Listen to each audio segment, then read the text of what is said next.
it's been a little while, but I thought I'd do another video tonight, and this one's going to be the type of video I haven't done for a couple of months. So this one is going to be a monthly roundup of the books I've bought this month, and just to highlight some awesome deals I've been managing to get.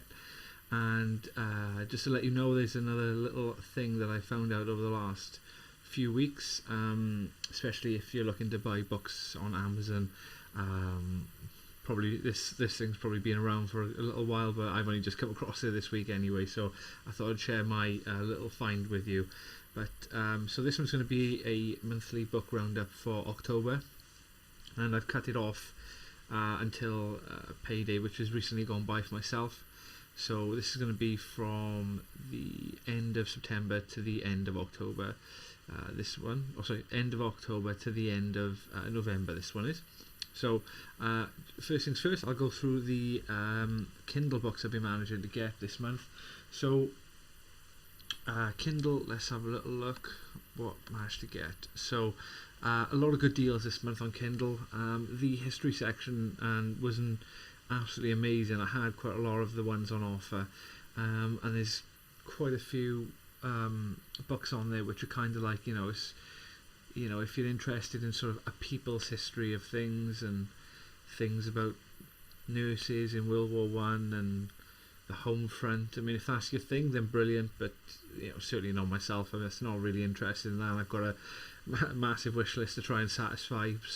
But I managed to get a couple of deals on there which were pretty good. The first one, as you can see, based on the movie that's come out recently, and I'm going to be doing a video review of the movie, which was fantastic. It is The Last Duel.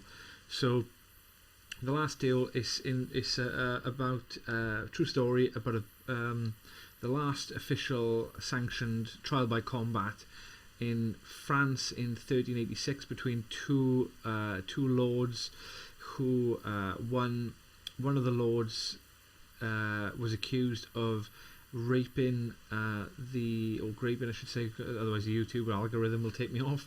Another is his compatriot's wife, and they effectively settle it to the death in front of the King of France. Now, what the sort of the trepidation in the story is, similarly in the film, is that we're going back in a time. I mean, even 60 years ago would have been a little bit different. I mean, there were different attitudes then, and particularly when it came to, let's say, non-consensual intercourse. Even back 60 years ago, there was a lot of different attitudes towards that. And this is, far removed again. This is 600 odd years ago. And the lady in question, knew that there was a high amount of trepidation and danger that if her champion, her husband, the knight Jean de Carouge, didn't defeat Legree, which is the knight who was accused of the infraction, let's say, the crime, then she herself would actually be burned at the stake, and she herself would die and follow her husband into the afterlife. So I'm not going to spoil the ending at all, so I'm going to do a movie review on it. I thought it was a fantastic movie, but the book I'm really looking forward to reading. This is the book by Eric Jaeger, or Jaeger, depends what nationality it is, but Eric Jaeger, I'm going to say, and this one 99 pence on Kindle. You can't go much wrong for that, especially now the film is out.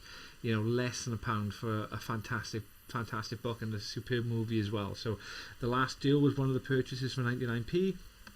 Then, following on the trend of the sort of medieval French history, I've picked up Cardinal Mazarin. So Cardinal Mazarin and Cardinal Richelieu. Excuse me. So Cardinal Richelieu, most well known as the villain from the Three Musketeers movies, TV shows, cartoons, everything, So he was the cardinal effectively running the government of France, and Louis XIII, I think it is Louis XIII, I believe, in the 1600s, and he was all-powerful, a fantastic leader, effectively helped craft France into a modern state and laid the groundwork effectively. Him and Cardinal Mazarin for the absolute monarchy of Louis XIV, who would become King of France later on in the 17th century and rule until the early 18th century, and effectively would transform France into the preeminent power in Europe, politically, socially, militarily as well. So very, very interesting to see the real history behind the two cardinals, one being Richelieu and then the second one being Mazarin, who picked up after Richelieu had died and tutored the young King Louis XIII. So yeah, both of these books 99 pence as well, just short reads. I mean, I could have bought them physically, but I thought I'm not paying $5.29 for those physically. I'd rather just have them for £1 on the Kindle. So yeah, overall, I spent less than £3 and got 3 fantastic books with a similar sort of theme there. So going over to the Audible books. So Audible, I usually get one with my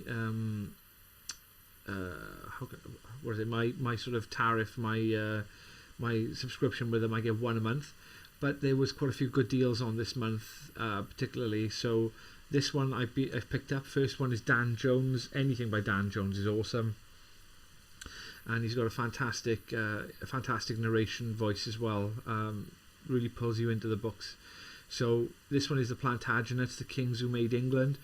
Plantagenets obviously going all the way through from William the Conqueror all the way through until the Tudor period.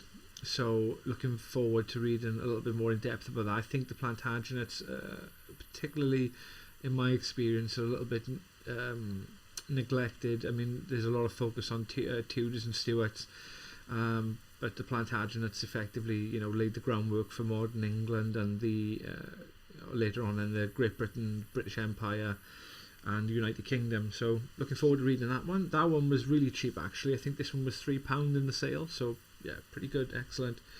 So I did spend my actual credit this month on a book written by Nathaniel Philbrick, narrated by a brilliant narrator called Scott Brick as well. He usually does the types of books that he narrates, like I've got Jurassic Park that he narrated, like sort of action-y type of fictional books he does. He's got a really engaging voice. This one, Valiant Ambition, the book is it concerns George Washington, Benedict Arnold and the fate of the American Revolution. So those who know their history, George Washington, leader of the Continental Army, first president who would be the first president of the United States at the time, pretty much the second best general, you could say, maybe toss of hat, third best, was Benedict Arnold. And Benedict Arnold had won a couple of fantastic victories. I think one of them was Saratoga. He won a fantastic victory at Saratoga or Ticonderoga. One of them was a fantastic victory he won, but he wasn't really given the credit he thought he deserved. He was thought of himself as a big player. Wanted a bigger sort of chair at the table alongside Washington. He is known in history as, effectively from the American point of view, as being their greatest traitor. He attempted to hand over the crucial up in New York of West Point. He attempted to hand over West Point and conspired with the British, and effectively did then defect to the British Army, which smacked the American morale, but not as much as it smacked Benedict Arnold for the rest of his military and career and his life. He didn't particularly shower himself in glory in a British uniform thereafter, and sort of more or less sort of fizzled out of history, whereas the George Washington took the betrayal on the chin and stymied the British attempts to take over West Point. Ended up hanging the British spy master John Andre, who was caught behind enemy lines. This is a fantastic. I will say this. There's a fantastic episode in the TV series Turn Washington Spies on AMC about this as well, and the guy who plays John Andre is a fantastic actor as well. And I think that, you get 3 series build up effectively before this eventful part of the American Revolutionary tale comes to fruition as well. So it's a fantastic story. I can't really wait to read this one more in depth, because albeit Arnold was a fantastic general as well. Washington was a superb leader and the figurehead of the military effort in the Revolution.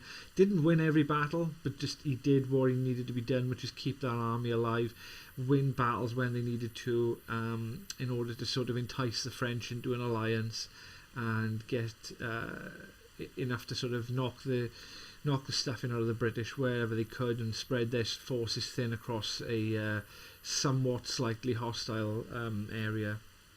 Anyway, so Valiant Ambition, that's the one I used on the credit.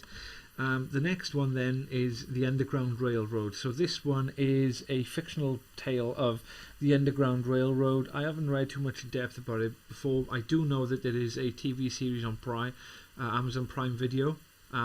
This concerns a young girl who's a slave on a cotton plantation in Georgia, and I'm looking forward to seeing how that story takes off then when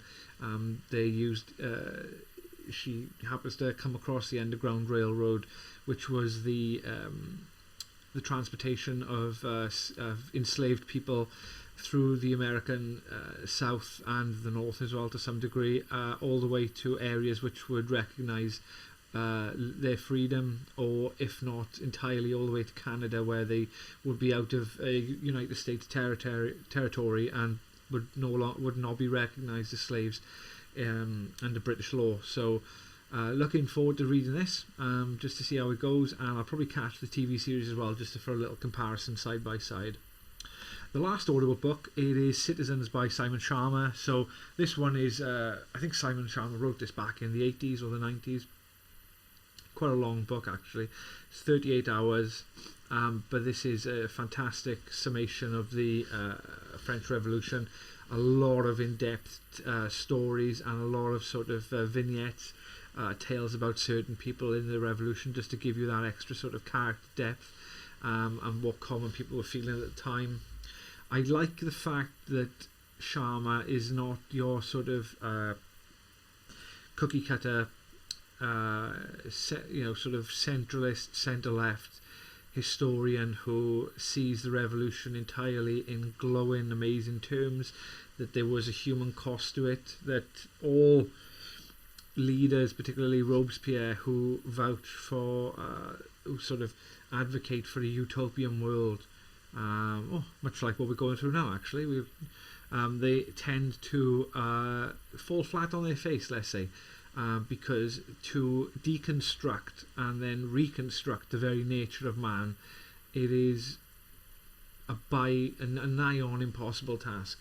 And people like Robespierre tried, people like Mao have tried, people like Hitler have tried, Mussolini, many people along in history has tried that. And what I like about Simon Sharma is pretty much, dispelling the sort of, not so much the myths, but the sort of casting a sober light on what we would consider acceptable bloodshed and acceptable persecution of people in the revolution who at the time were not considered revolutionary enough.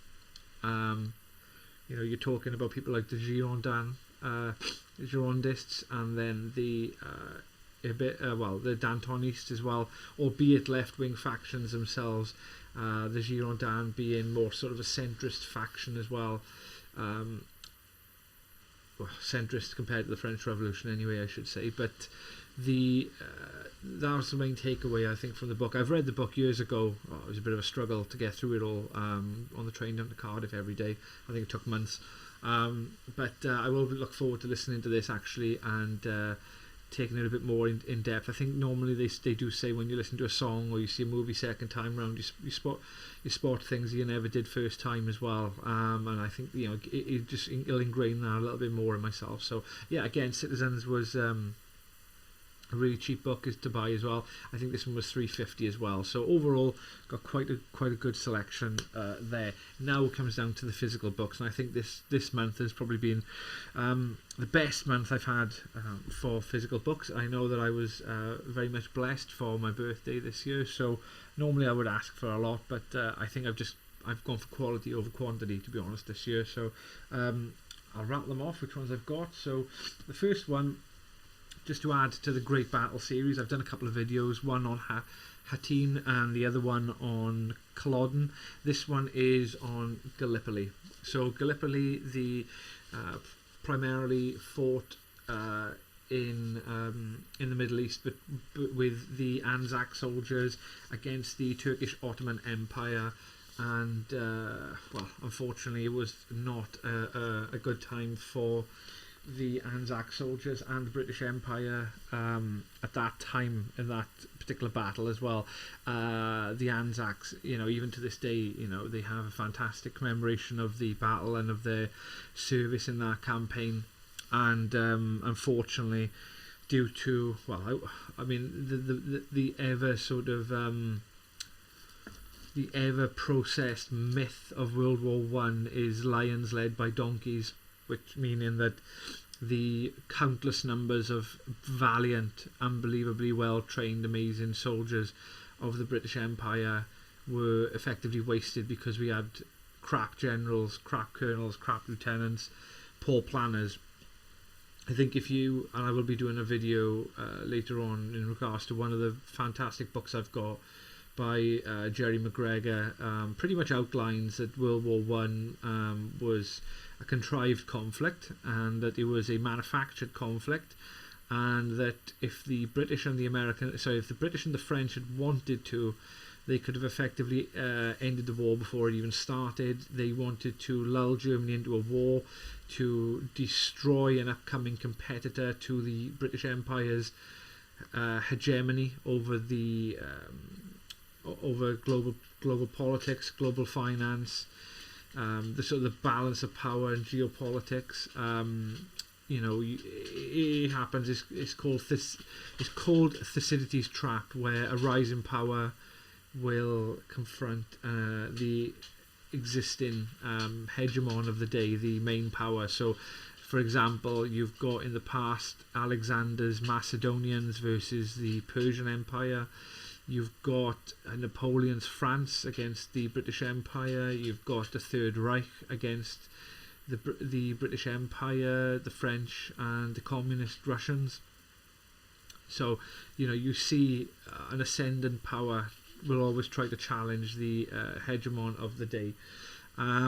So, yeah. Anyways, World War One, that's over. That's one. So, Gallipoli, that's the first one I got. The second one is in regards to Australia, or as we should say, the medical dictatorship of Australia at the moment. This one is The Fatal Shore. So I'm trying to read a little bit more about early Australian history, to be honest with you, to give a bit more of a rounded perspective on the history of Australia in light of the the sort of Aboriginal jumping on the bandwagon of the BLM cause as well over the last 2 years, albeit a lot of it justified as well.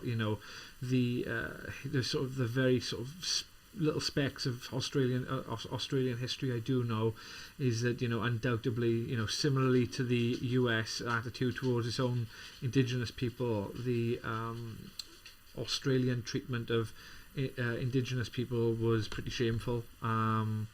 Not always, I should say, completely evil, but I think what I'm trying to say is that the reason I purchased the book is to read more around it and find out a little bit more information, and the best way to do that is just to shine a light on that then. Excuse me. So, the next book, it is Iron Kingdom. So, Iron Kingdom, this is by Christopher Clark. Christopher Clark is primarily focuses on sort of German history and Central European history. This book is the rise and downfall of Prussia 1600 to 1947, obviously incorporating the German Empire under the Kaiser, and then the Third Reich under Adolf Hitler as well. So I'm looking forward to reading this book. German history is one that I'm very much interested in finding out a little bit more. I mean, Prussia in itself as a state, going back to the 1600s, was effectively one of these sort of medium-level players, mini states within the speckled German principalities and fiefdoms in the Middle Ages, and what was then called the Holy Roman Empire, which wasn't holy, it wasn't Roman, and it wasn't an empire, but there you are, that's what it was called, the Holy Roman Empire. It was primarily dominated by the Habsburg monarchy from Austria, and then Austria and Spain. So, but the Habsburgs primarily, and then looking at how the Prussians, then the Hohenzollern family, the Prussian royals, pretty much muscled in on that and picked up the pieces, fought against Napoleon in the early 1800s. Looking forward to reading about Frederick the Great as well, their first official king of Prussia, of the Prussian state, and then just to see their rise then about the sort of German unification, and then on to the German Empire. The next book then, this one is called The Day Dixie Died. So this one is by Thomas and Deborah Goodrich. This one is pretty much about, this is focusing on the southern occupation of the ex-Confederate States of America, 1865 to 1866, and it's one of the more neglected areas, I would say, of history, and not focused on an awful lot.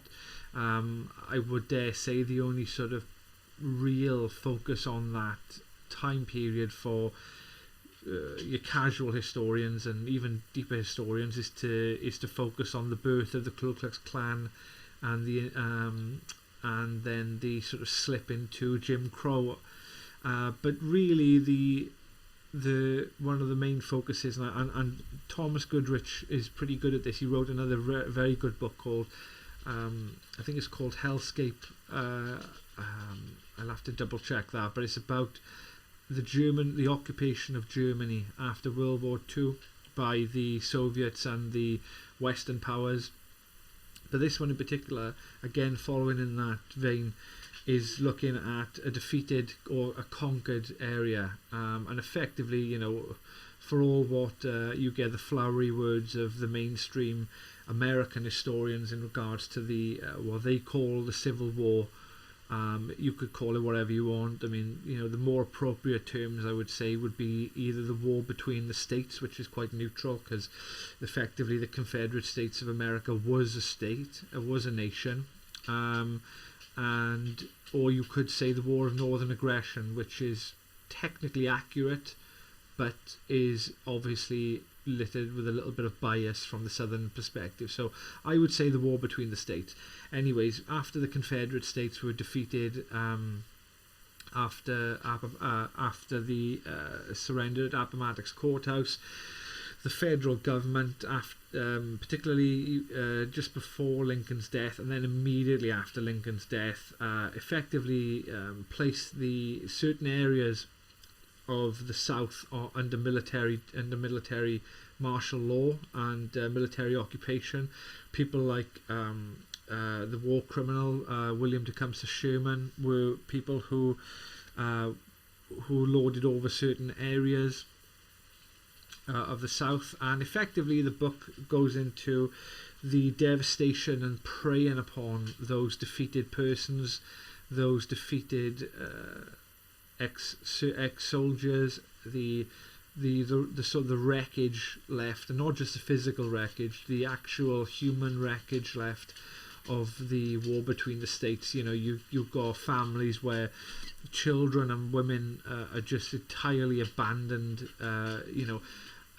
without any sort of men in the household who've gone off to fight during the war and never returned, or people who have returned and they've lost limbs, scarred people who've got vendettas against them. And then you've also got then people who were profiteering from the north coming down to the south, they're termed as carpetbaggers, to exploit the misery and then to mop up whatever was left of there. On top of that, you've then got a displaced population of ex-slaves who, albeit were an enslaved people before the war, and in some cases were even, in some cases, like I say, wasn't entirely all, which granted it wasn't all, same as in the north, but in some cases freed slaves by Confederate generals, Confederate servicemen, Confederate moneylenders and people, citizens, who then were effectively left to make their own. There was no graduated form of emancipation. It was very much a thin end of the wedge, the Emancipation Proclamation, and effectively, you do see an awful lot then, and I like the TV series Roots, which shows it quite accurately as well. And there's a fantastic movie I've got called The Life of Miss Jane Pittman, which shows after the war between the states, where some even ex-slaves stayed on their, what you would call, ex-masters' plantations to work, maybe even work for nothing, would keep an even larger share of the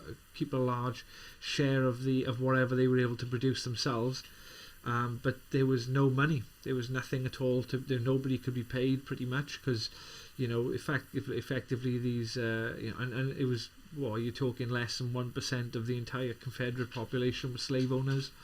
So the vast majority of people weren't able to pay the new emancipated workforce for anything at all, and there was plenty of other people available for work as well. So I'm looking forward to reading The Day That Dixie Died, just to obviously survey the wreckage of that and neglected area of American history. The next one I'll have a look at. This one is, I think this one is my centerpiece present, which I've had this month. It is called The Rise and Fall of Owen Glendur by Gideon Bro. This is, the subtitle to this is England, France and the Welsh Rebellion in the Late Middle Ages.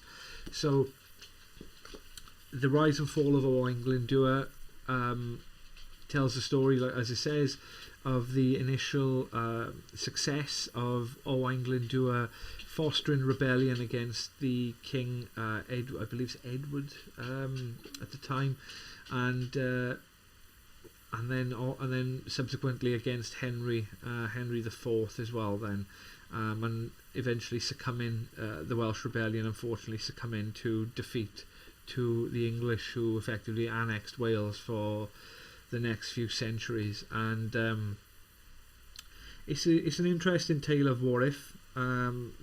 It's one of these ones similarly to the American Revolution, where the rebellion power required French assistance in order to try to sort of maintain its independence, or to actually secure independence. The only point being, Wales unfortunately shares the island landmass with England, so unlike the United States, which was a remote power to the mother country, unfortunately Wales was unable to fully get out of the grips of the English monarchy at the time.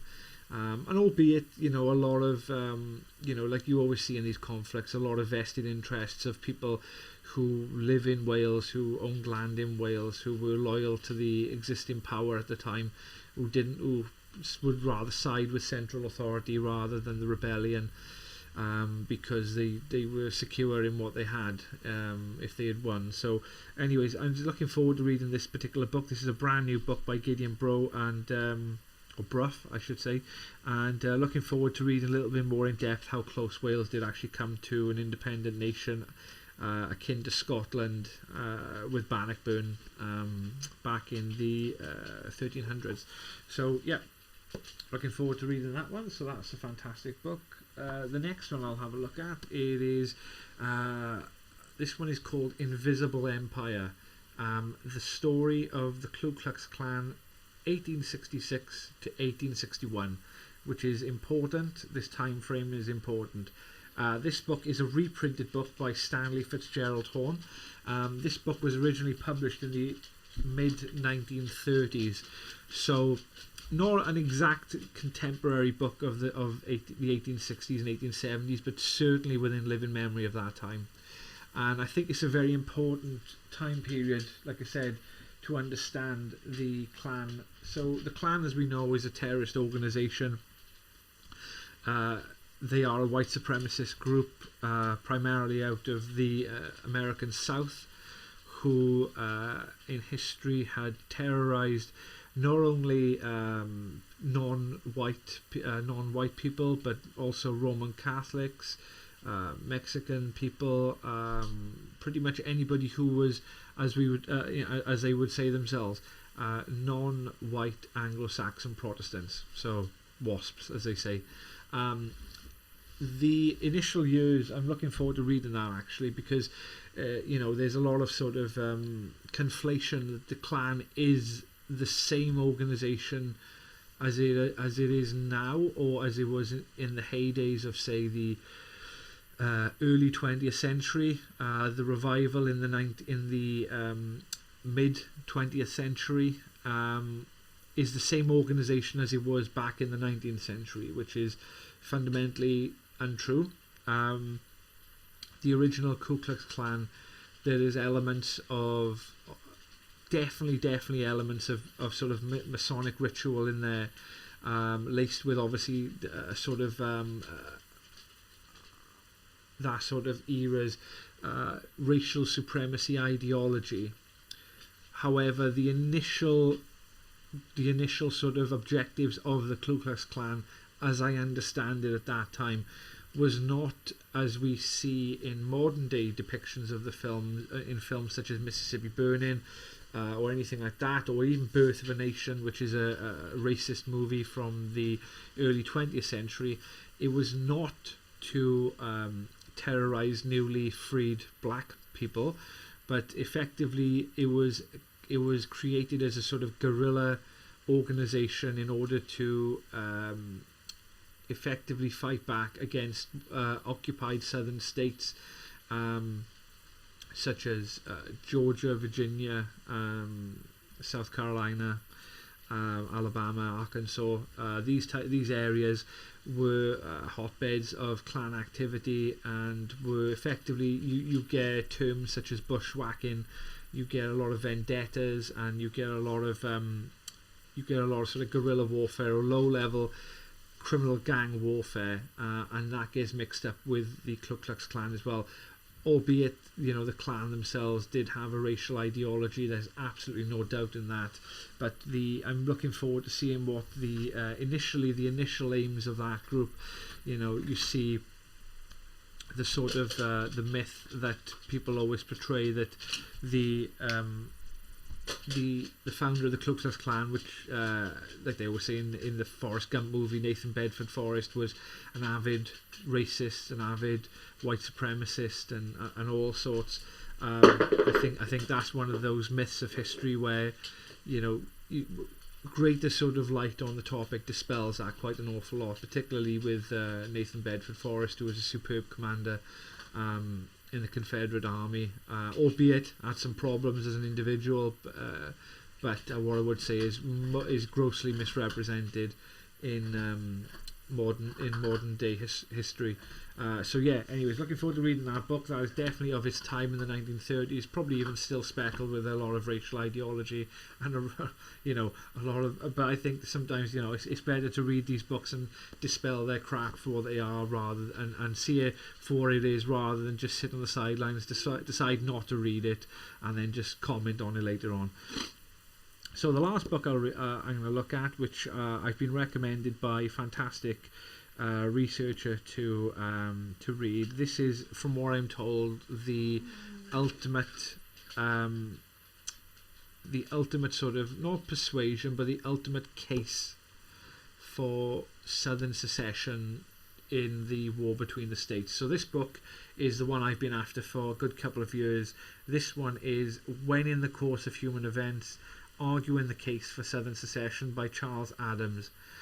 And this book effectively goes through different points as to why the southern states were looking to secede from the United States, and what really did cause the secession.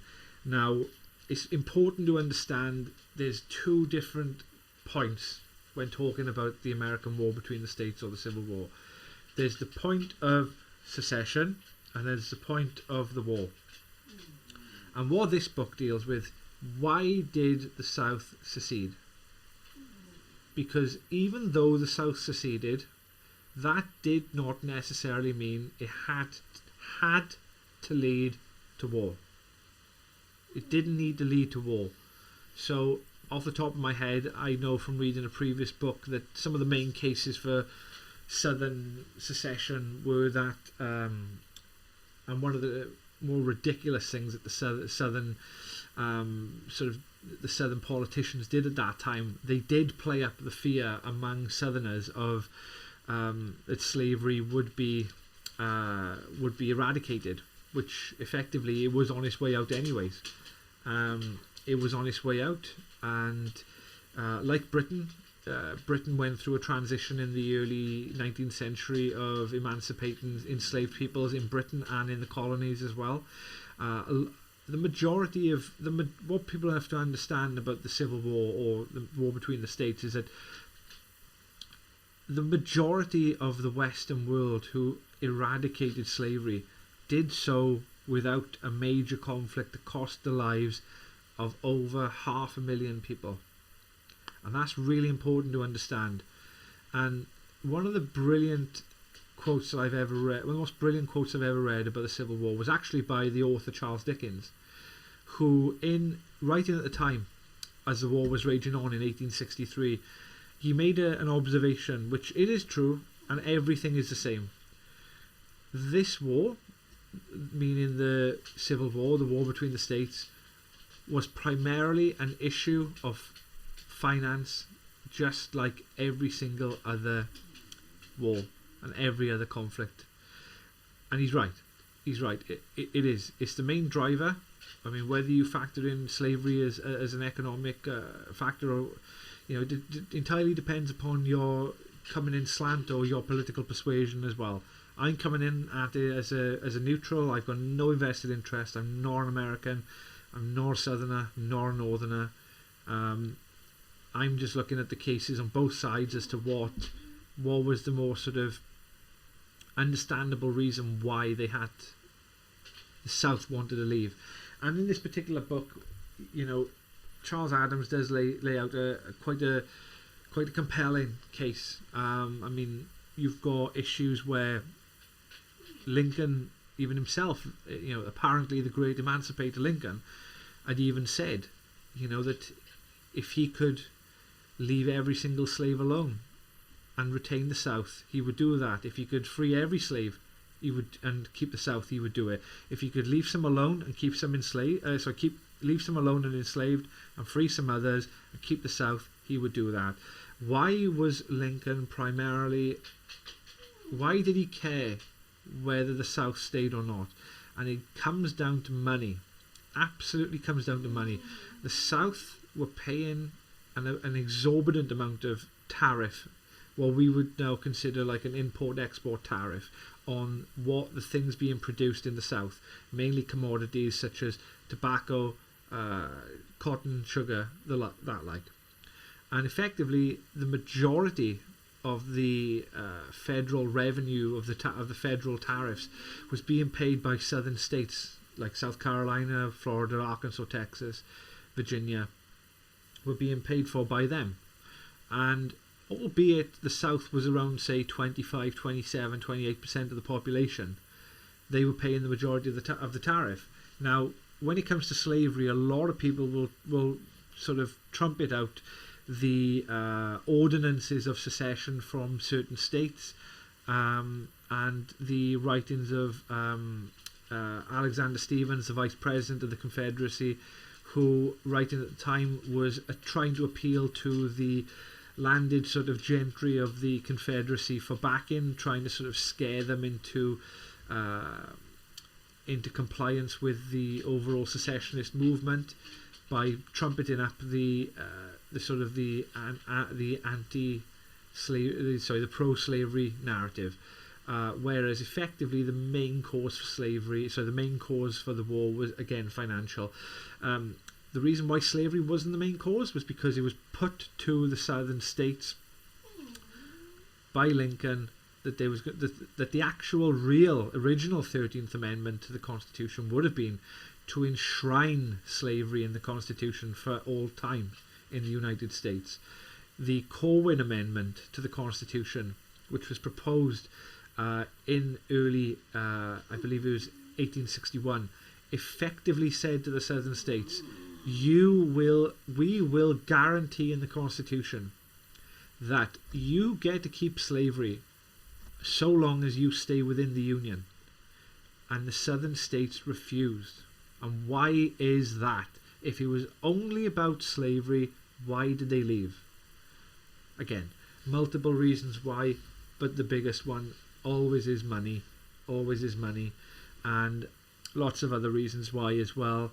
Very similar to what's going on currently in the United States, with you've effectively got two different countries living in one at the moment, and I think that similarly to the 1860s, a national divorce, as they say, or secession, probably is one of the best answers you can get, albeit hopefully not a bloody secession. So when you've got two completely contrasting cultures, two completely contrasting economic systems, and then you're in, it's quite hard to sort of keep those sinews together. But anyways, that's everything for now. That is all the books I've had this month. I've rattled on a little bit to show you everything, but I hope you've enjoyed and you've seen a couple of books that you would like to buy as well. The physical books, I will say, are not very cheap. You can get them on Amazon as well, but if you want to, give me a message, give me a quick comment, and I'll recommend some ways in which you can buy them. But as I promised earlier on, another one of the little things I've come across recently, in order to sort of satisfy the demand for books that I have, and is that I've come across a way in which you can exploit, but you can use Amazon to and through an app called Lay-Buy. So Lay-Buy is very similar to like these sort of pay now, buy now, pay later type of products like Klarna, PayPal. I know are doing something like that now, Pay in 3. But with this Lay-Buy, it's very similar to Klarna in the sense that you can pay every week for 6 weeks for whatever your purchase is. So, for instance, the book I just spoke about now, which is in the case of Human Events, the case of Southern Secession, this book is not cheap at all. It's £19, nearly 20. So spread the cost over 6 weeks, and it's hardly anything at all. And that makes it a little bit more palatable as well then to get the more expensive books you're looking for, because some of the ones which are the best are not reprintable that often. They're not very cheap to buy as well. Sometimes you have to buy them second hand as well. Fortunately, I got a brand new copy, which is excellent. So check that one out if you want to. Lay-Buy, fantastic. You get to pay every week for 6 weeks, I believe. So yeah, let me know what you think of the books I've bought, and if you want to give me a like and subscribe to the channel, I very much appreciate it, and throw me a comment